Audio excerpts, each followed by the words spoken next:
Voici un énoncé qui demande de décrire l'équation de la surface de révolution engendrée par une droite génératrice G qui tourne autour d'une droite D, mais celle-ci doit être gauche.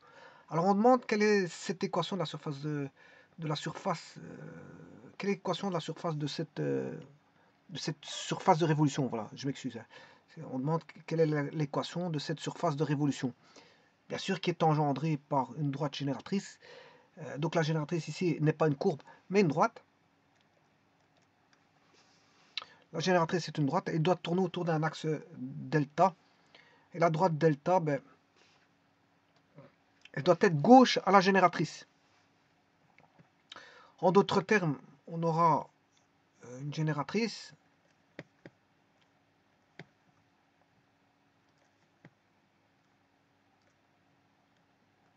et un axe delta. Ce que l'on sait, c'est que les deux droites sont gauches.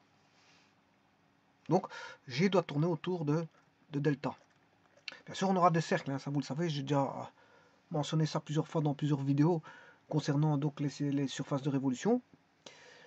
Mais le tout, c'est comment aborder la chose. Bien sûr, il y a un ROD qui est posé. Hein. Et maintenant, quand ils disent qu'ils tournent autour d'une droite, ben, je vais faciliter la tâche. Je vais me fixer soit l'axe X, soit l'axe Y, soit l'axe DZ. Je vais choisir pour tourner l'axe Z. Donc voilà, c'est mon choix. L'axe delta et l'axe Z. Donc c'est l'axe OZ. C'est l'axe des côtes. Donc voilà, ça c'est déjà une chose. On a déjà attribué, on connaît, bon, la droite D est l'axe des Z.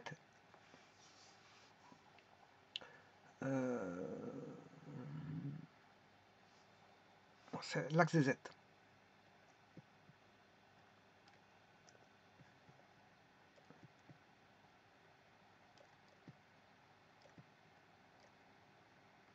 C'est mon choix. J'aurais pu prendre le faire tourner autour de OX, le faire tourner autour de OY.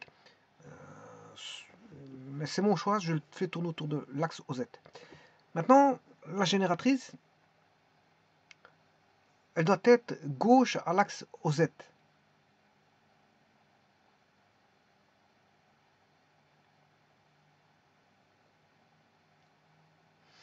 Bon, alors, si on a deux droites-gauche,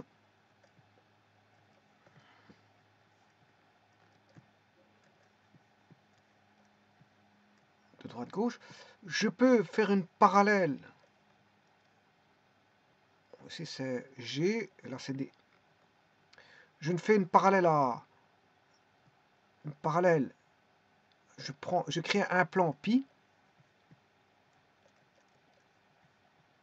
parallèle à D, et pi inclut G, où G est inclus dans pi. Puis on fait la même chose, on va rechercher un plan alpha, alpha parallèle à G, et alpha inclut D. Ensuite, on fait une perpendiculaire au plan. On a des points de percée ici, hein, au travers des deux plans, une perpendiculaire. Et là, c'est ce qu'on appelle la perpendiculaire commune. La perpendiculaire commune. On a une perpendiculaire commune. Alors, je vais me faciliter la tâche ici, pour prendre comme perpendiculaire commune, sachant que D, c'est l'axe OZ, mais je vais faire en sorte que la perpendiculaire commune est l'axe OX. Ouais, je prends là aussi c'est mon choix. Je vais poser OY. C'est des choix, hein. Bon, c'est pour faciliter les calculs. Alors, soit je prends OX, soit je prends OY. Bon, tout à l'heure, dès j'aurais pu prendre OY, hein, ou OZ, ou OX. L'axe de rotation, j'aurais pu choisir OX, OY ou OZ. J'ai fait mon choix, ça s'est porté sur OZ. Maintenant, la perpendiculaire commune, ben, si j'ai pris OZ, mais il me reste soit OY ou OX. Bon, je vais choisir ici OY. Si j'avais pris OY, j'avais le choix comme perpendiculaire commune OX ou OZ. Et si j'avais pris OY comme droite D, la perpendiculaire commune, j'ai le choix entre OX et OZ. Donc vous voyez comment je peux interpréter les choses. Donc ce qui veut dire que si j'ai fixé ça, ben, tout devient facile. Hein. Tout devient facile parce que là, le plan là, il est connu. C'est Z égale constante. Enfin, du moins, je me suis trompé, c'est pas Z égale constante. Mais voilà, c'est Y égale constante.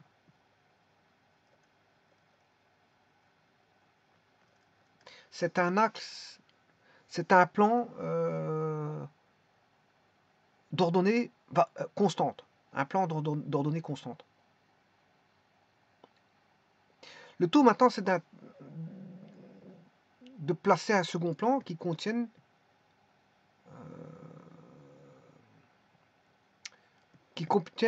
G.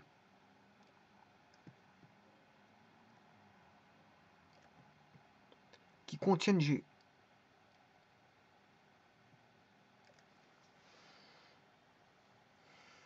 Il faut un plan qui contienne G.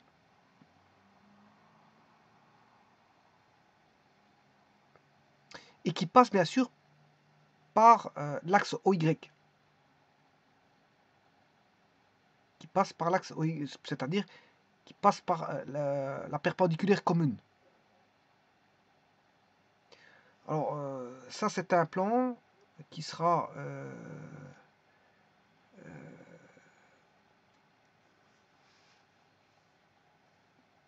d'équation. Bien sûr, il va passer par l'origine. Hein. Il passera par l'origine. Donc, c'est un plan d'équation z égale une constante fois mx.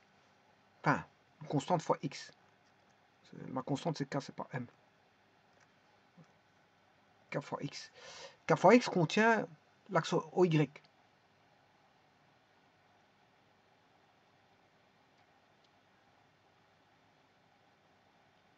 Bon, je vais faire ça. Hein. Donc la droite là, ça veut dire que si je fais maintenant le raisonnement inverse, cette droite là peut être décrite comme deux plans. Y égale constante et Z est égal à Kx ou Mx. Alors la constante, je vais prendre par exemple Y égale 4. Voilà, et Z, je vais prendre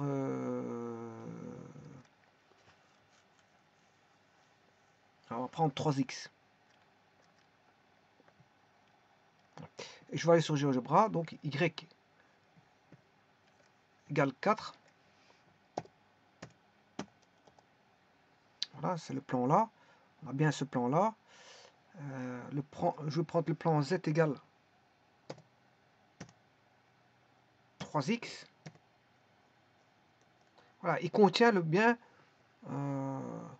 l'axe OX. L'axe OY, je m'excuse, parce que l'axe OX il est en rouge. Hein, et l'axe OY il est en vert. Donc les deux intersections de plans donnent la droite. La droite AB.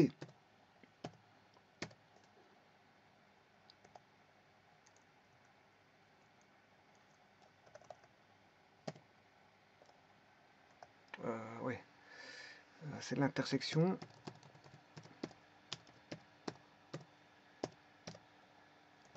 Ça donne la droite là.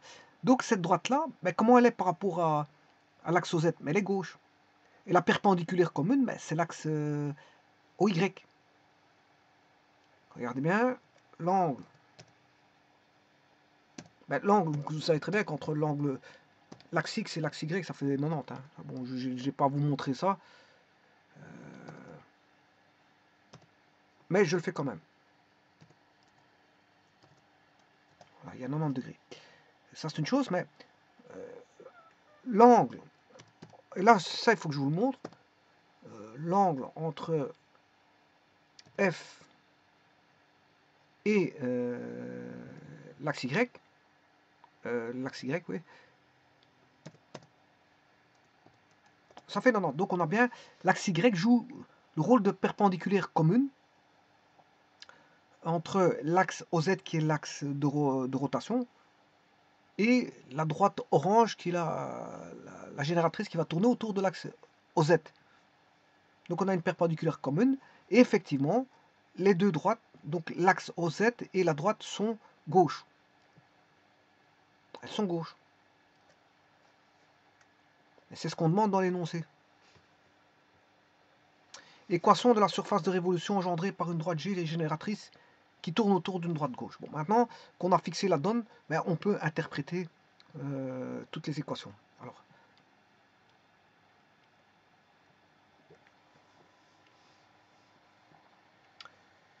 bon, maintenant, on a combien d'équations?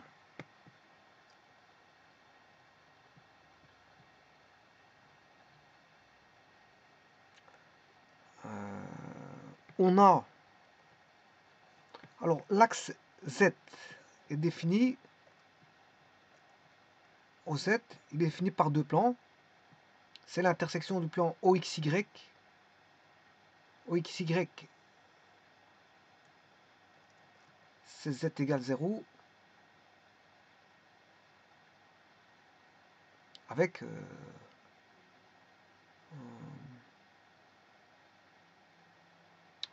OX, Y, c'est bien Z égale 0.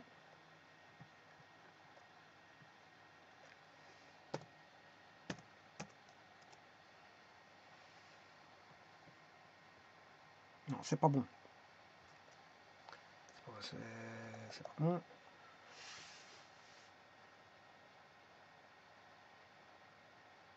C'est le plan OXZ et OYZ. C'est l'intersection de plans, c'est OXZ, OXZ et OYZ. Bon. OXZ, c'est Y égale 0. Et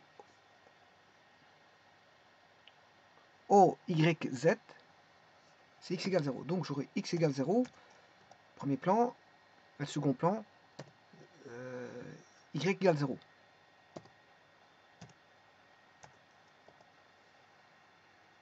On voit l'intersection de CD. Effectivement, c'est bien l'axe Z. Donc, j'ai une équation. L'axe Z, c'est deux plans. C'est X égale 0 et Y égale 0. Et ça, vous avez l'axe OZ.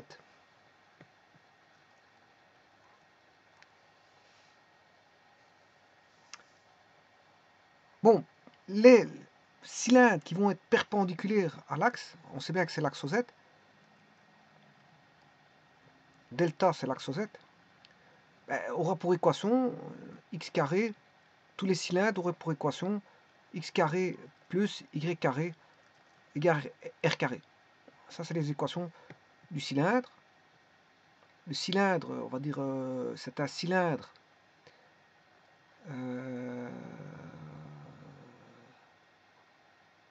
cylindre droit, parce que les génératrices sont perpendiculaires au plan de base. Cylindre droit de révolution. Alors le cylindre droit de révolution, c'est x carré plus y carré égale r carré. Alors le plan, ben, le plan il est perpendiculaire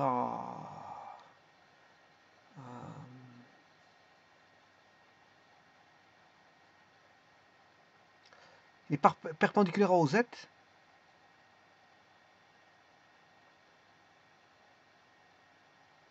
Donc le plan qui est perpendiculaire au Z, c'est le plan OXY, c'est-à-dire x égale 0.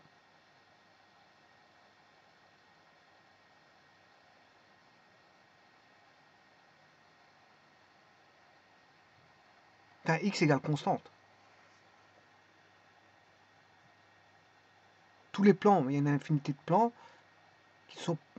Non, c'est z égale constante, je m'excuse. Ouais, c'est z égale constante. C'est le plan de cote. C'est le plan de cote constante. Donc c'est z égale lambda.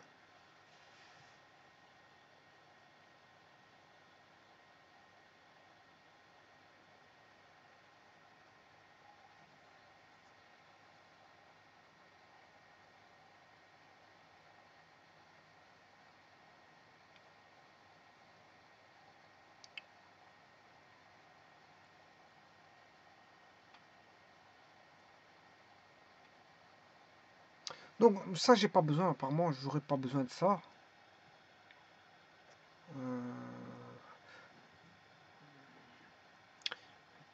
Par contre, j'ai besoin, parce que le plan, je le connais, hein, c'est un plan qui est voilà, perpendiculaire à l'axe OZ, donc ceci me suffit, c'est le plan. C'est tous les plans qui sont perpendiculaires à l'axe OZ. Z égale lambda. Et ça, ce sont tous les cylindres droits de révolution. Alors maintenant, je vais faire l'intersection avec les deux. L'intersection avec les deux va donner les cercles.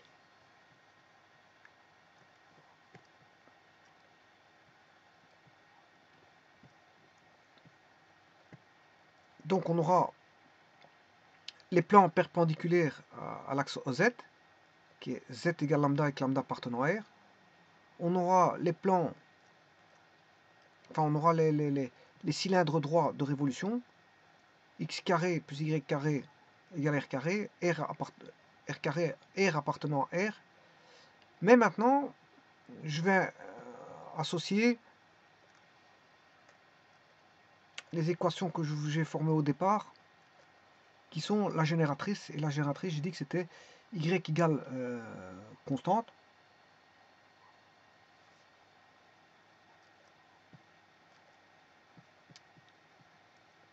Y égale constante. Bon, je vais l'appeler A, Y égale A. A appartenant à R. Sauf 0, parce que s'il vaut 0, ils seront séquentes. Hein.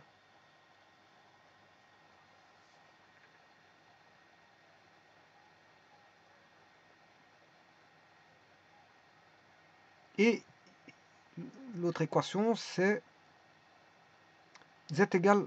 Bon, je vais mettre mx. Z égale mx.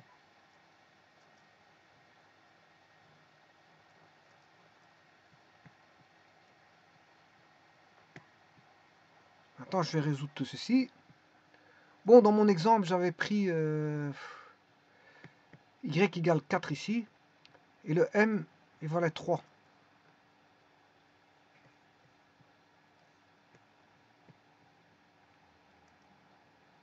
C'est une droite définie. Hein.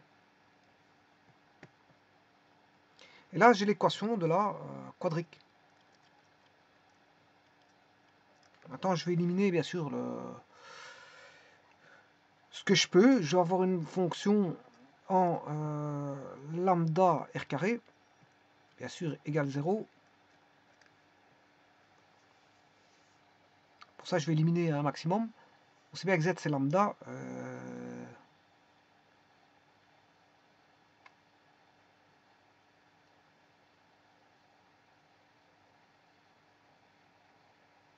Y vaut A.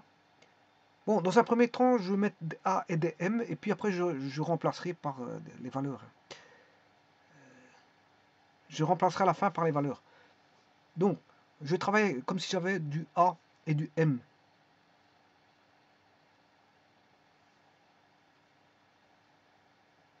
Alors, si je remplace le Y par A, ça ferait x carré plus A carré égale R carré.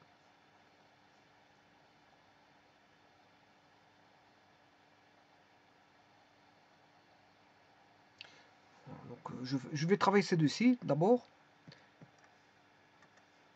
J'élimine deux équations. J'aurai x carré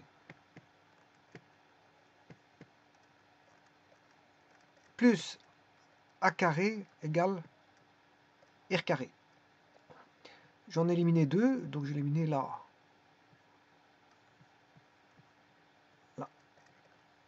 2 et la 3 pour en faire qu'une seule. Et maintenant, je vais éliminer la 1 et la 4, sachant que la z vaut lambda, donc on a lambda égale mx.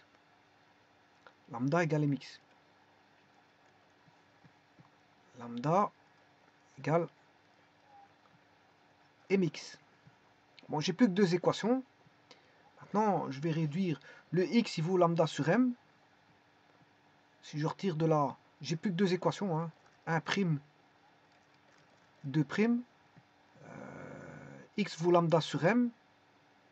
Donc on aura lambda carré sur m carré plus a carré égale r carré. Voilà l'équation qui réunit lambda et r. Lambda et r. Donc lambda carré sur m carré plus a carré égale r carré. Alors je vais éliminer maintenant, pour obtenir l'équation de la surface, k et r carré.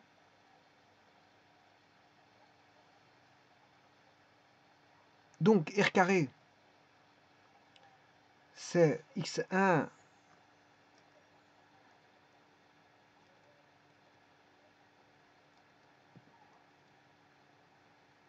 r carré, c'est x carré plus y carré. Voilà. Donc le r carré, bon, je vais réécrire tout ça. Lambda carré sur m carré.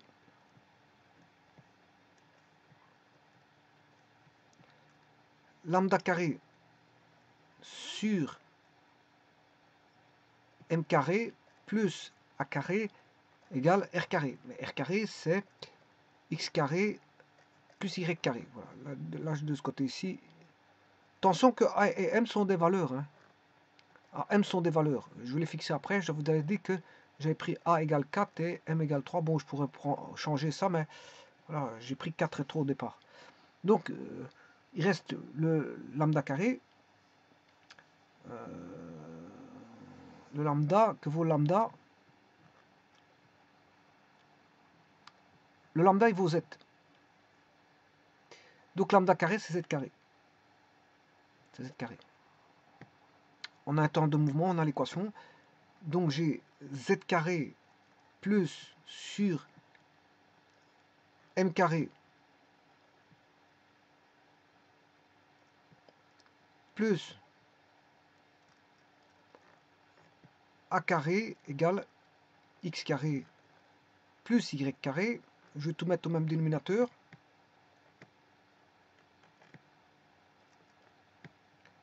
On aura m carré a carré sur m carré.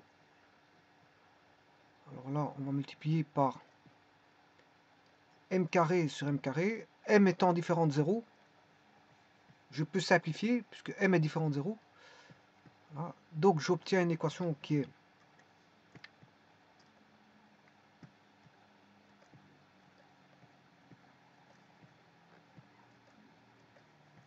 de la quadrique. Hein. La quadrique, c'est m carré, x carré plus y carré égale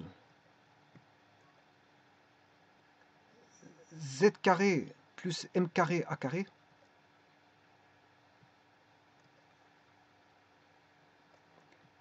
Z carré plus m fois a au carré. Ce qui veut dire qu'on aura m carré x carré plus m carré y carré moins bon, si je me demande si j'ai pas oublié hein, je ne sais pas, je vais aller voir.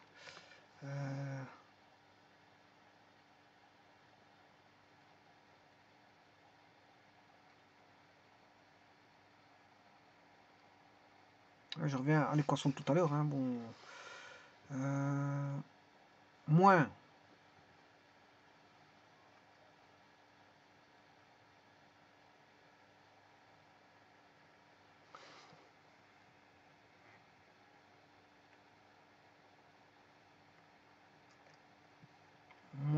z carré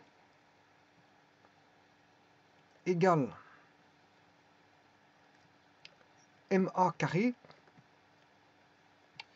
Si je divise par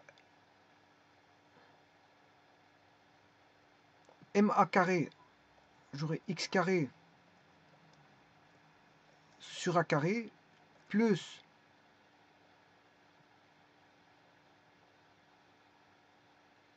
carré y carré sur a carré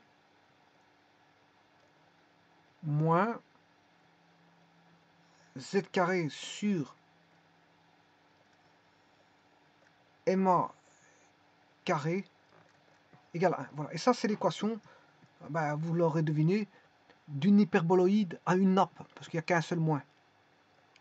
Il n'y a qu'un seul moins, d'ailleurs je vais aller voir tout de suite. Voilà, l'hyperboloïde à une nappe, avec le A égale B, hein, pour ne pas avoir un hyperboloïde de type elliptique. Voilà, c'est un hyperboloïde de révolution, c'est-à-dire avec des cercles dedans. Hein. Donc c'est pour ça que le A vaut au B. Alors vous voyez que le C carré, là, c'est M. C carré vaut M carré A carré, c'est-à-dire que C vaut MA. Le C vaut MA.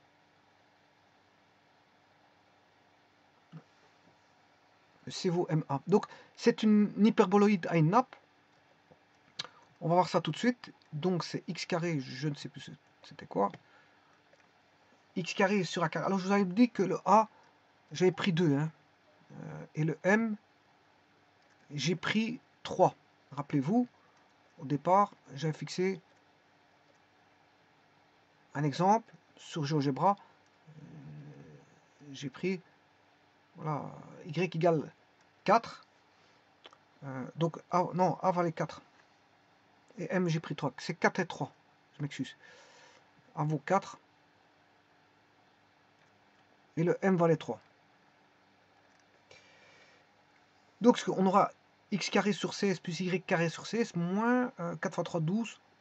Voilà, c'est 16, 16, 16, 16, 144. 16, 16, 144.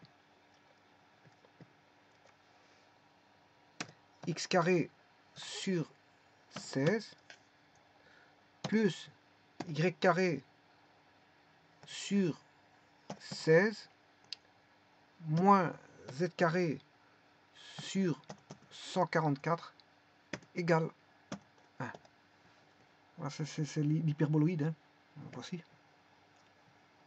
Sa surface de révolution. Dès qu'on a bien un cercle hein, quand on regarde dessus.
Les deux droites sont toujours gauches. Hein.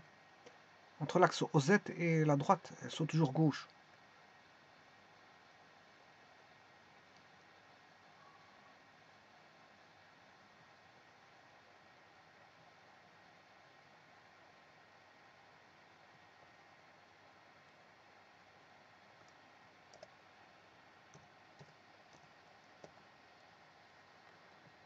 Bon, si je mets un cinquième,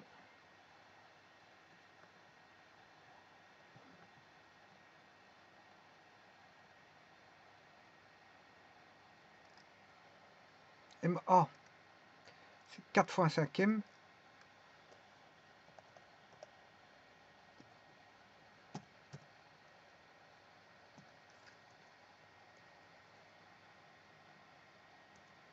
Au carré.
Oui, ça doit rester, attention que ça doit rester x carré plus y carré, x carré sur 16 plus y carré sur 16. Oui, il y a des conditions là-dessus. Hein. Je peux pas mal faire ce que je veux. Je vais remettre le 3. 3 fois 4, 12. Par contre, ici, ils doivent pouvoir le calculer.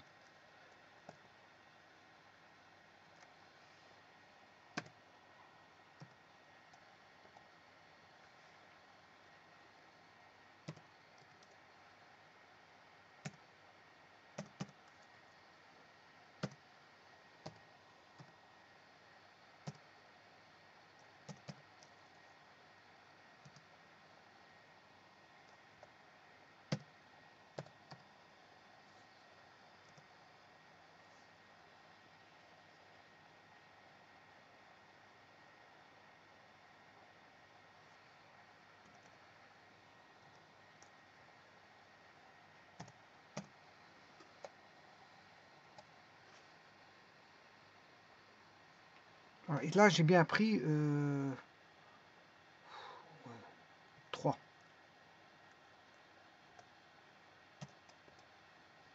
Ça, c'est ce que j'ai mis au départ. Bon, je vais remplacer par 5.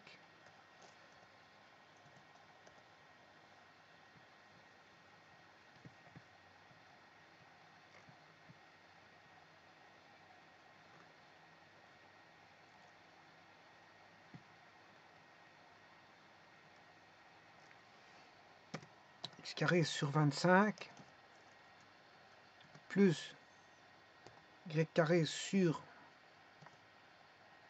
25 moins z carré sur... J'ai pris, je sais plus ce que j'ai pris, 3, ça fait 15, 15 au carré. Égale 1.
3 fois 5, 15. 15 au carré, c'est juste 5 au carré, 25.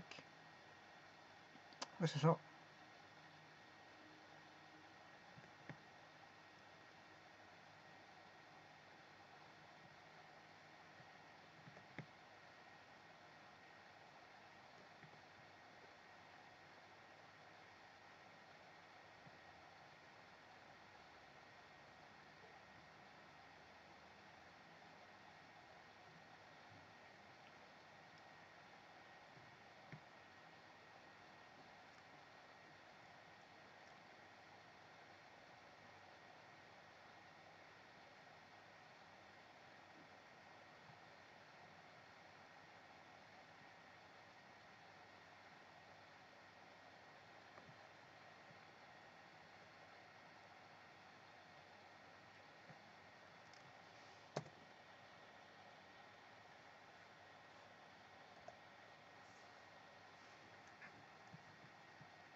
En fait, ce sont des zones qui ne sont pas limitées, c'est normal que bon, ne donnent pas ni les volumes ni les surfaces. Hein. Il faudrait limiter, je veux dire, donner des zones de limitation, parce que là, c'est des choses infinies. Hein. Voilà, je vous remercie.